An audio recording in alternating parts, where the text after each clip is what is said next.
Assalamualaikum warahmatullahi wabarakatuh. Nama saya Lesa Fitriani dari kelas Sistem Informasi Reguler 5C dengan NIM 09031181924018. Nah, di sini saya akan menjelaskan cost benefit analysis sistem informasi manajemen cost BR yang telah saya buat sebelumnya.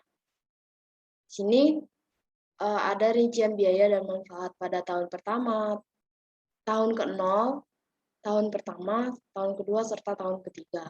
Untuk rincian biaya adalah sebagai berikut. Rincian biaya ini saya tempatkan pada tahun ke-0, yang mana rincian biaya adalah sebagai berikut. Biaya staf adalah 2.925.000,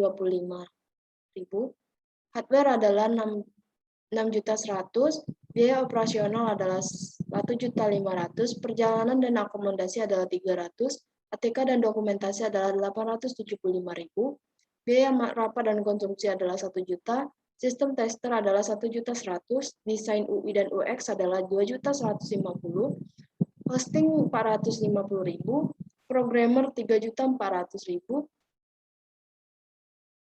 serta biaya database administrator adalah 1.800.000. Untuk biaya pemeliharaan ditempatkan pada tahun pertama, tahun kedua, serta tahun ketiga, yang mana tahun pertama adalah 500.000, tahun kedua adalah 1 juta, dan tahun ketiga adalah 1.500.000. Sehingga keseluruhan biaya pada tahun ke-0 adalah 21.600.000, dan tahun pertama adalah 500.000, tahun kedua adalah 1 juta, dan tahun ketiga adalah 1.500.000. Kemudian masuk ke rincian manfaat. Satu, manfaat wujud, yaitu pengurangan biaya operasional. Pada tahun pertama adalah 1 juta, tahun kedua 1.200.000, tahun ketiga adalah 1.500.000. Untuk peningkatan penyewaan, ditempatkan pada tahun pertama 1 juta, tahun kedua adalah 1.500.000, dan tahun ketiga adalah 2 juta. Untuk peningkatan jangkauan pasar adalah 1 juta untuk tahun pertama, 1.500.000 untuk tahun kedua, dan 2 juta untuk tahun ketiga. Sehingga total wujud atau TW adalah pada tahun pertama total keseluruhannya adalah 3 juta. Pada tahun kedua total keseluruhannya adalah 4.200.000 dan tahun ketiga adalah 5.500.000. Kemudian masuk manfaat tak wujud. Masuk ke peningkatan pelayanan pada penyewa, yang mana pada tahun pertama adalah 1 juta, tahun kedua 1.500.000, dan tahun ketiga adalah 2 juta. Peningkatan pengambilan keputusan. Yang pertama, tahun pertama 1 juta, tahun kedua 1.500.000, dan tahun ketiga adalah 2 juta. Pada peningkatan moral karyawan, tahun pertama adalah ditempatkan 1.500.000, tahun kedua adalah 2 juta, dan tahun ketiga adalah 2.500.000. Dan peningkatan kepuasan kerja karyawan, pada tahun pertama adalah 500, tahun kedua adalah 1 juta, dan tahun ketiga adalah 1.500.000. Sehingga total tak wujud dari keseluruhan biaya adalah pada tahun pertama 4 juta, tahun kedua adalah 6 juta, dan tahun ketiga adalah 8 juta. Nah, kemudian masuk ke total manfaat atau TM.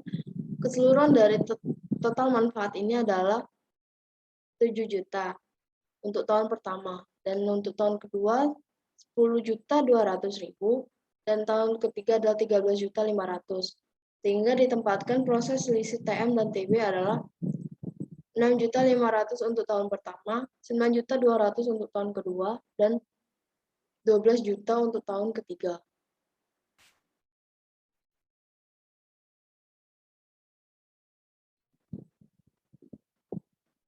Kemudian masuk ke analisis payback periode.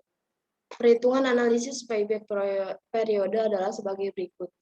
Pada penempatan total biaya pengadaan sistem pada tahun ke-0 adalah 21.600.000. Kemudian dikurangkan dengan proses pada tahun pertama yaitu 6.500.000. Sehingga sisa biaya sistem pada tahun pertama yaitu 15.100.000. Nah, sisa biaya ini kemudian dikurangkan lagi pada proses pada tahun kedua yaitu 9.200.000, sehingga sisa biaya pada sistem tahun kedua ini adalah 5.200.000. Sisa dari biaya sistem pada tahun kedua kemudian dibagi lagi dengan sisa biaya dengan proses pada tahun ketiga yaitu 12 juta. kemudian dikalikan dengan 1 tahun, sehingga didapatkan 0,49 per tahun. Sehingga PIB periode sudah dapat dicapai pada tahun kedua. Adapun secara detailnya adalah 2.2,49 per tahun. Dari fakta dari fakta tadi dapat disimpulkan bahwasannya yang ditanamkan pada rancangan sistem ini akan mencapai titik impas atau break even point pada tahun kedua, yaitu 49 tahun. Pada waktu 2,49 tahun, yang berarti pada tahun ketiga perusahaan mulai dapat mengambil keuntungannya dari sistem tersebut. Nah, kemudian masuk ke soal yang kedua, yaitu analisis return on investment atau ROI. Dengan metode ini, maka presentasi manfaat yang dihasilkan pada sistem tersebut dapat dibandingkan dengan biaya yang dikeluarkan untuk pengadaan sistem tersebut. Adapun perhitungannya sebagai berikut. Total biaya pengadaan sistem pada tahun ke-0 adalah 21.600.000. Biaya perawatan pada tahun pertama 500, pada tahun kedua 1 juta, dan pada tahun ketiga adalah 1.500.000. Kemudian ini ditambahkan sehingga mendapatkan total biaya 24.600.000. Sedangkan total keuntungan yang didapat adalah sebagai berikut. Total manfaat pada tahun pertama adalah 7 juta, total manfaat pada tahun kedua adalah 10.200.000, total manfaat pada tahun ketiga adalah 13.500.000, sehingga total manfaat yang didapatkan adalah 30.700.000. Untuk rumusan ROI adalah sebagai berikut. Total manfaat dikurang dengan total biaya, sehingga dikalikan dengan 100.000, 100%, kemudian dibagi dengan total biaya. Nah, kemudian kita masukkan dari biaya yang telah kita hitung sebelumnya. Untuk total manfaat adalah 30.700.000, kemudian dikurangkan dengan total biaya yaitu 24.600.000. Dibagi dengan total biaya lagi 24.600.000 dikalikan dengan 100%, sehingga didapatkan total keseluruhan dari ROI adalah 24,79%.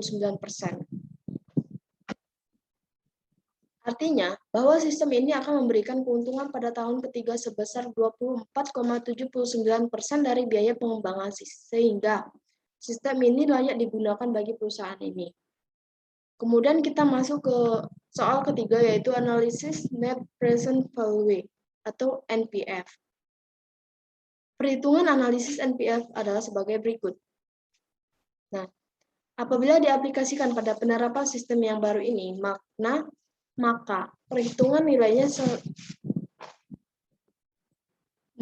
perhitungannya dengan tingkat bunga diskon 10% per tahun. Maka NPV sama dengan minus 21.600.000 ditambah 6.500.000 dibagi 1 ditambah 10% dari diskonto tingkat bunga dikali dengan 1 ditambah 9.200.000 dibagi dengan 1 plus 0,1 kali 2 per 2 atau dikali 2, kemudian ditambahkan dengan 12 juta. Sehingga NPV yang didapatkan adalah minus 21.600.000 ditambah dengan 5.990.90 ditambah dengan 7.603.305, kemudian ditambah dengan 9.015.777. Sehingga yang didapatkan untuk NPV ini adalah 927.472. Dari hasil perhitungan di atas dapat disimpulkan bahwasannya jumlah keuntungan yang diterima sekarang oleh perusahaan pada tahun ketiga apabila sistem ini diterapkan adalah 9.207.472 atau NPV lebih besar dari 0. Maka dapat disimpulkan bahwa proyek ini maka disimpulkan bahwa proyek tersebut layak dilaksanakan. Kemudian kita masuk ke soal yang keempat adalah metode tingkat pengembalian internal atau IRR. Metode ini mencari tingkat bunga yang menjadikan jumlah sekarang dari tiap-tiap proses yang diskontokan dengan tingkat bunga sama besarnya dengan nilai sekarang dari nilai proyek. Misalnya, NI1 sama dengan 10%, maka NVF 1 adalah 927.472, sehingga nilai NPF positif. Maka untuk I2 adalah 20%, maka dapat dilihat dari soal. Nah, kita mendapatkan total NPF untuk I2 yaitu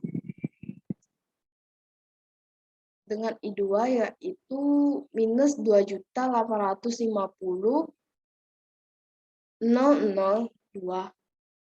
atau nilai NPF negatif. Untuk IRR, Anda dapat melihat rumusnya sebagai berikut. Nah, ini adalah rumus untuk IRR, sehingga kita masuk ke rumusnya dan menambahkan totalan atau angka yang akan kita masukkan. Sehingga total dari IRR ini adalah 12,49%.